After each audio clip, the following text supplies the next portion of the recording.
Jakarta International Stadium, sebuah stadion termegah yang berada di Provinsi DKI Jakarta.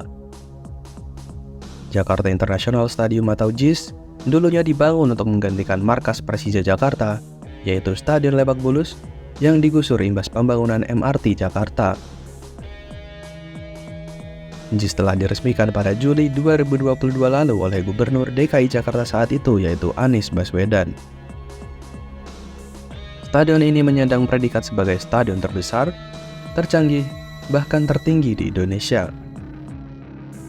Namun meskipun memiliki berbagai keunggulan, hingga kini tak ada satupun laga resmi yang dipertandingkan di stadion ini. Baik pertandingan Persija Jakarta maupun laga Timnas Indonesia. Stadion ini justru lebih sering digunakan konser dan laga sepak bola persahabatan, padahal biaya pemeliharaan stadion ini sangatlah mahal, yaitu sebesar 60 miliar per tahun.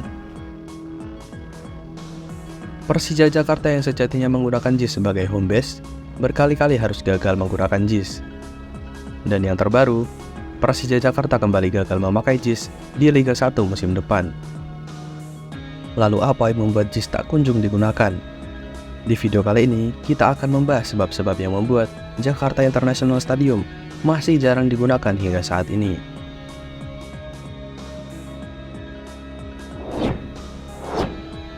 Yang pertama, akses dan transportasi umum yang masih buruk.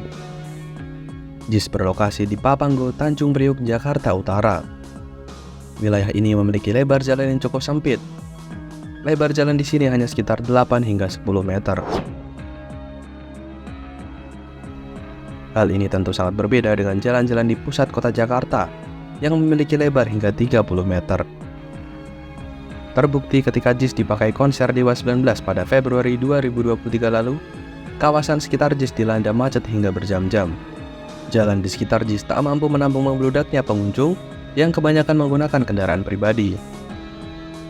Dengan adanya masalah ini, pemerintah DKI pun memberikan solusi dengan melebarkan jalan di sekitar JIS. Ide awal dibangunnya JIS memang ingin mengintegrasikan transportasi umum dengan stadion.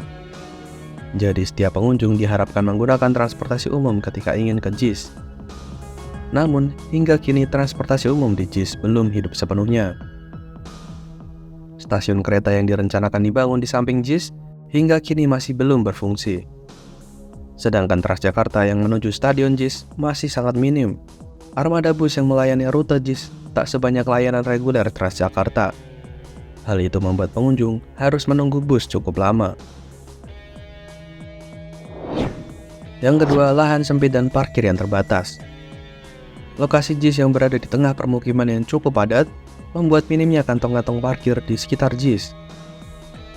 Lahan parkir yang disediakan JIS hanya dapat menampung hingga 1.200 kendaraan pribadi dan 76 bus. Jumlah ini sangat jomplang jika dibandingkan dengan kapasitas JIS yang mampu menampung hingga 82.000 orang. Beberapa pengunjung JIS mengeluhkan harus memarkirkan kendaraan mereka jauh dari lokasi stadion.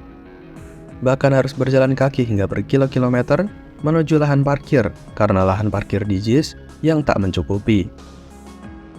Namun untuk mengatasi masalah ini, Pemprov DKI mengimbau pengunjung JIS untuk menggunakan transportasi massal. Rencananya sekitar JIS akan dibangun stasiun KRL baru, sehingga pengunjung tak perlu menggunakan kendaraan pribadi.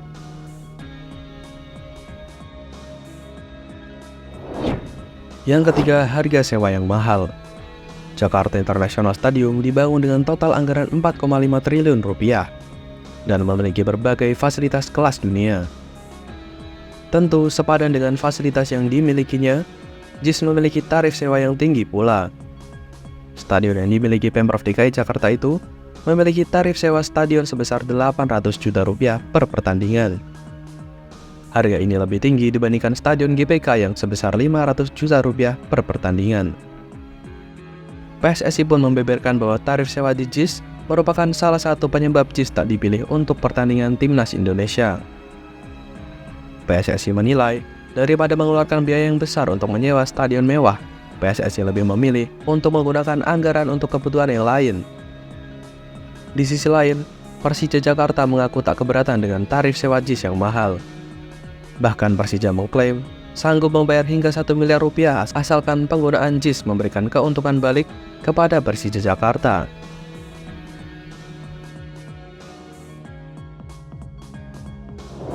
Yang keempat adalah adanya Stadion Gelora Bung Karno.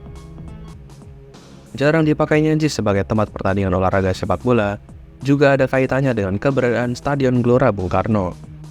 Stadion Gelora Bung Karno sudah lama menjadi pilihan arena bertanding, baik timnas Indonesia maupun Persija Jakarta. Stadion GBK tentunya lebih unggul dari JIS dari segi pengalaman dan infrastruktur di sekitar stadion. Stadion GBK terletak di jantung ibu kota Jakarta dengan lokasi yang sangat strategis. Transportasi massal tak usah diragukan lagi. Baik KRL, MRT, dan Transjakarta telah terintegrasi dengan kawasan kompleks Gelora Bung Karno. Kapasitas Stadion GBK pun tak terlalu jauh dari JIS, yaitu dapat menampung hingga 77.000 orang. Dengan keunggulan-keunggulan ini, Stadion GBK memang menjadi pilihan paling praktis. Dan yang kelima adalah masalah politis. Dibangunnya JIS tak dapat dilepaskan dari peran Gubernur DKI Jakarta saat itu, yaitu Anies Baswedan. Proyek JIS merupakan salah satu janji kampanye Anies kepada masyarakat Jakarta saat mencalonkan diri sebagai gubernur. Supporternya teladan dan insya Allah stadionnya kelas dunia. Jakarta International Stadium berhasil dibangun di masa pemerintahan Anies Baswedan. Ini adalah pencapaian yang luar biasa, karena gubernur-gubernur sebelumnya berulang kali gagal merealisasikan stadion impian Jakarta itu.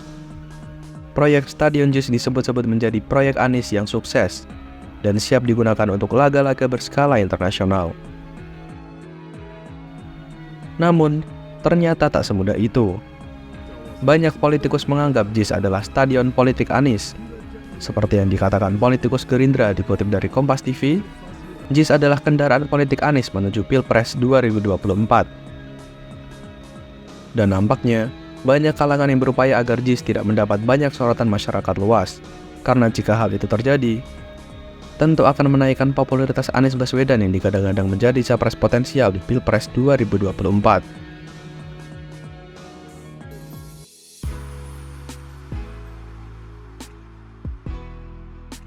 Kesimpulannya, sebenarnya Jakarta International Stadium sudah memiliki segudang fitur yang sudah sangat baik di dalamnya. Namun sayangnya, terdapat faktor-faktor lain yang membuat JIS jarang digunakan.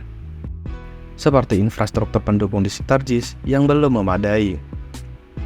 Semoga kedepannya masalah-masalah di JIS segera dapat diatasi. Dan JIS dapat semakin ramai layaknya stadion-stadion lain dan mendatangkan manfaat bagi banyak orang.